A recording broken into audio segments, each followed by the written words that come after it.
කොහමද හොඳු රටේ කයිතන් ආණ්ඩුවේ මිට්ට ජනාධිපති අපි නම් හැමදාම කිව්වා මේ ආණ්ඩුව පත් වෙනකොට කයිතන් ආණ්ඩුව පත් වෙනකොට මුන් ආවේ රට හදන්නවත් ආර්ථික හදන්නවත් අනාගත දරු පරම්පරාව රටක් ඉදිරි කරන්න නෙවෙයි මුන්ගේ ඇරියස් එක කවර් කරන්න කියලා. හැබැයි මේ ආණ්ඩුවට කඩේ යන අර පැලවත්තේ ගූපුරපු ඩෝබිලා සෙට් එක හැමදාම කිව්වනේ පහුගිය වැරදි සිද්ධ වුණේ අත්තරදීම් අත්දැකීම් නැති නිසා කියලා. දැන් එහෙනම් මේකටත් උත්තරයක් අපි දීපල්ලකෝ. දැන් පෙරේදා ගැහුවා ගැසට් එකක්. වාහන ආනයන බදු 50%කින් වැඩි කරලා.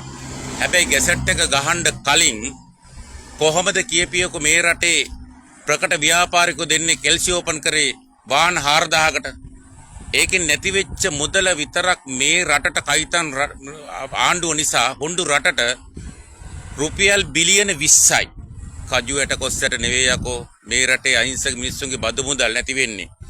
දැන් තොපිට පුළුවන් ද මේක සෝදන්න? දැන් මේ ආණ්ඩුවේ වැරද්දක් කියලා. දැන් මේ තොරතුරු ආවේ කාගෙන්ද? උඹෙන්ද මගෙන්ද ගමේ රම්බණ්ඩේද? අපිට ඔය කරන්න පුළුවන්ද? බෑනේ. එක්ක හොඳු රටේ කයිතන් ආණ්ඩුවේ මිට්ටගෙන්. නැත්තම් මිට්ටගේ හෙන්චයියෙක්ගෙන්. නැත්තම් පැලවත්තේ ටින්ටින්ගෙන්. එතකොට දැන් තොපි තේරෙනවද මේ රටට ඩොලර් රුපියල් බිලියන 20ක් නැති කරන්න දායකෝනේ මේ කයිතන් ආණ්ඩුවේ කවුරු හරි කෙනෙක් කියලා. ඒ කොමිෂන් එක ගියේ උණ්ඩ කියලා. ඒක නිසා ඩෝබියෝ දැන්වත් අපි තේරුම් ගනියව. මුන් ආවෙම රට හදන්න නෙවෙයි. මුන්ගේ ඇරියස් එක කවර් කරගන්න. තොපි ගොනාට අන්දලා රට ගොනාට අන්දලා පච කන්දරාවක් කියලා මේ රට අරගෙන මෙච්චර ආර්ථික අර්බුදයක් වෙලා මේ හුඬු රට තියෙනකොට ලෝක යුද්ධයක් වෙන මුවා වෙලා බඩු මිල වැඩි කරනවා, ඉන්ධන මිල වැඩි කරනවා, සියලු භාණ්ඩ මිල වැඩි කරනවා. හැබැයි වැඩි කරද්දී හුඬු රට මේ තරම් අසරණ වෙලා තියෙද්දී යකෝ බුර්ල කපාගෙන කනවා කියන්නේ මුන් කොයිතරම් තිරිසන්නොද කියලා මට තේරෙනවද? මේ වගේ අසරණ වෙච්ච වෙලාවක හුඬු රට ඒකිනු රුපියල් බිලියන 20ක් හොරකම් කරන්න පුළුවන් කියන්නේ කොමිෂන් ගහන්න පුළුවන් කියන්නේ මුන් රටට ආදරය කරන මිනිස්සුද? කියලා ඩෝබියෝ අපි උඹලට කියනවා රටට ආදරෙයි නම් තොපිට වැරදිච්ච බව ඇත්ත.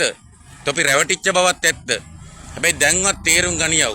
මීට කලින් ඒව අත්තරදීම් නම් මේක කලින් කොහොමද පණවිඩේ ගියේ ඒ ව්‍යාපාරිකෝ දෙන්නට? පේන බැලුවද? පේන බැලුවේ නෑනේ. මොකෙක් හරි තොරතුරක් දීපු නිසානේ උන් එල්සි 4000 ඕපන් කරේ. මුන් හොරු තමයි බං. මුන් හැමදාම හොරු. 88 89 කරෙත් ඕකම තමයි. විප්ලව කරනවා කියලා බැංකු කැඩුවා, බත් මුට්ටු හොරකම් කරා. හොරුම තමයි.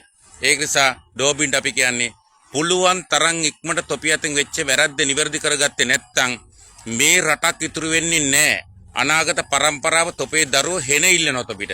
ඒක නිසා ඒකෙන් බේරෙන්න නම් දැන්වත් මේ හොරු ටික හොරු විදිහට දැකපල්ලා.